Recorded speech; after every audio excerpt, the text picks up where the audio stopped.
Hello students, welcome to Edwara. First of all, I would like to introduce myself, Shashank Pathak, faculty of history. Bharat में सन 1526 ईस्वी में मुगल साम्राज्य की स्थापना हुई। राजनीतिक स्थिरता, शांति एवं प्रशासनिक सुव्यवस्था, आर्थिक समृद्धि, सांस्कृतिक विकास तथा साम्राज्य विस्तार की दृष्टि से भारतीय इतिहास में एक नए युग का प्रारंभ हुआ। काबुल का शासक बाबर पिता की ओर से तैमूर का तथा मां की ओर से चंगेज खां का वंशज था। कई बार यह प्रश्न आपकी परीक्षा में पूछा जाता है कि पिता की ओर से बाबर किसका वंशज और मां की ओर से बाबर किसका वंशज। तो कई बार यह प्रश्न आपकी परीक्षा में आया हुआ है। तैमूर और मां की ओर से चंगेज खां का वंशज था। भारत की राजनीतिक अस्थिरता का लाभ उठाकर उसने पानीपत के प्रथम युद्ध में इब्राहिम लोदी को पराजित कर भारत में मुगल साम्राज्य की स्थापना की तथा अगले वर्ष उसने खानवा के युद्ध में राजपूत राज्य संघ के प्रमुख व मेवाड़ के शासक राणा सांगा को पराजित किया। हम इस कहानी को आपको विस्तार से बताएंगे, पहले संक्षिप्त परिचय देना जरूरी है। हिंदुस्तान के पहले बादशाह के रूप में बाबर ने पूर्ण संप्रभुता प्राप्त शासक की अवधारणा का विकास किया। हुमायूं, बाबर और अकबर महान के मध्य एक कमजोर कड़ी था। हुमायूं कहा जाता कि बाबर और अकबर के मध्य एक कमजोर कड़ी था। उसकी कमजोर स्थिति के बारे में भी हम विस्तार से परिचर्चा करेंगे। 10 वर्षों तक वह अपने आलस्य और विलासप्रियता, भाइयों तथा अपने अमीरों के विश्वासघात व बहादुर शाह के विरोध से जूझता रहा। लेकिन इस अवधि में शेर खां उसके पतन और उसके भारत से निष्कासन का कारण बना। 15 वर्षों के अंतराल के बाद हुमायूं ने एक बार फिर दिल्ली पर अधिकार कर लिया, किंतु 6 महीने के बाद ही उसकी मृत्यु हो गई। शेर खां शेर शाह के रूप में सन 1540 ईस्वी में बादशाह बना।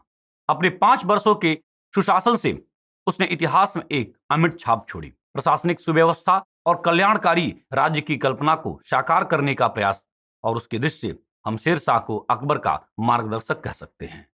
ब्रिटिश भारतीय शासकों ने भी अपने प्रशासन में इस अफगान शासक की अनेक नीतियों का अनुसरण किया। आइए अब बाबर के शासनकाल के दौरान और समय काल के दौरान किस तरह से बाबर का भारत पर अधिकार होता है, उन सब पर विस्तार से परिचर्चा करते हैं। बाबर का पहले काबुल पर अधिकार। उमर शेख मिर्जा का पुत्र और फरगना का शासक बाबर पिता की ओर से तैमूर का तथा मां की ओर से चंगेज खां का वंशज था।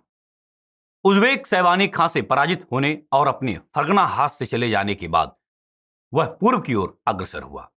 सन 1504 ईस्वी में उसने काबुल तथा गजनी पर अधिकार कर लिया। इसके साथ ही सन 1507 में उसने पूर्ण संप्रभुता प्राप्त शासक का ज्ञापन करने वाली पातशाह की उपाधि भी धारण की। कई बार यह प्रश्न आपकी परीक्षा में बनता है, तो इसको आपको विशेष रूप से ध्यान देना होगा। 1513-14 ईस्वी के समरकंद अभियान में असफल होने के बाद बाबर ने मध्य एशिया पर विजय की योजना का हमेशा के लिए परित्याग कर दिया और सन 1525 तक वह अपने सैनिक अभियानों को छोड़कर शेष समय काबुल में ही बना रहा। आइए भारत में राजनीतिक अस्थिरता का लाभ उठाकर पंजाब पर बाबर ने कैसे आक्रमण किया, कैसे अपने नियंत्रण में लिया, उस पर बात करते हैं। काबुल पर अधिकार करने के तुरंत बाद से ही बाबर भारत की समृद्धि और उसकी साधन संपन्नता की ओर आकर्षित हो गया था। अपने पूर्वज तैमूर के भारत अभियान ने उसे भी भारत पर आक्रमण करने की प्रेरणा मिली। अपनी आत्मकथा तुजुक-ए बाबरी, जो कि तुर्की भाषा में लिखा हुआ है, बाबर ने अपनी काबुल विजय के तुरंत बाद से ही हिंदुस्तान फतेह करने की अपनी महत्वाकांक्षाओं का उल्लेख किया है। काबुल विजय के बाद वह रसद प्राप्त करने के उद्देश्य से 2 बार हिंदुस्तान आया था।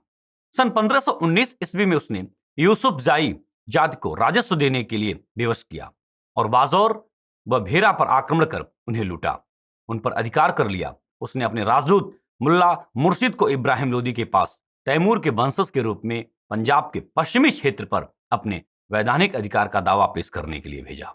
सन 1519 ईस्वी में ही यूसुफ जाइयों के दमन के लिए बाबर ने दोबारा पंजाब पर आक्रमण किया। भेरा के विद्रोह के दमन हेतु बाबर ने सन 1520 में पंजाब पर तीसरा आक्रमण किया। बाबर ने पंजाब पर चौथा आक्रमण सन 1524 ईस्वी में पंजाब के सूबेदार दौलत खान लोदी और इब्राहिम लोदी के चाचा आलम खान लोदी के निमंत्रण पर किया। इससे उसने लाहौर व दीपालपुर पर अधिकार कर लिया था। बाबर अपने अंतिम तथा 5वें आक्रमण के लिए अपने तोपखाने और 12,000 की सेना के साथ दिसंबर 1525 में पंजाब पहुंचा और उस पर अधिकार कर लिया। उसके बाद शुरू होता है एक ऐसा युद्ध जो सल्तनत और मुगल काल के निर्णायक जीवन के बारे में बात करता है। मैं बात कर रहा हूं पानीपत का प्रथम युद्ध। आलम खान लोदी तथा इब्राहिम लोदी से असंतुष्ट अनेक लोदी अमीरों ने बाबर से दिल्ली पर अधिकार करने हेतु अभियान करने का अनुरोध किया। पंजाब पर अधिकार करने के बाद बाबर सरहिंद और अंबाला होता हुआ पानीपत पहुंचा। अपनी आत्मकथा तुजुक ए बाबरी में बाबर ने इस बात को लिखा है कि तुजुक ए बाबरी में बाबर के अनुसार उसकी सेना में 12,000 और इब्राहिम की सेना में 1,00,000 सैनिक थे, किंतु यह कथन अतिशयोक्तिपूर्ण है। बाबर की सेना में कम से कम 25,000 सैनिकों की संख्या थी। 21 अप्रैल 1526 ईस्वी को पानीपत के मैदान में पानीपत का युद्ध हुआ। कहा जाता है कि इब्राहिम लोदी परंपरागत मध्यकालीन आक्रमण रणनीति अपना रहा था, जबकि बाबर ने आक्रामक एवं रक्षात्मक दोनों रणनीतियां अपनाई। अग्रिम टुकड़ी के लिए अराबा और तोपचियों की रक्षा के लिए टूरा यानी कि बचाव स्थान बनाए गए थे। आक्रामक रणनीति के अंतर्गत उज्बेक सैमानी खां से सीखी हुई तुलगमा पद्धति का प्रयोग बाबर ने किया था। इब्राहिम की सेना में बंदूकों का अभाव तथा तोपें थी ही नहीं, क्योंकि बाबर की सेना ने इब्राहिम लोदी की सेना का भयंकर विनाश किया।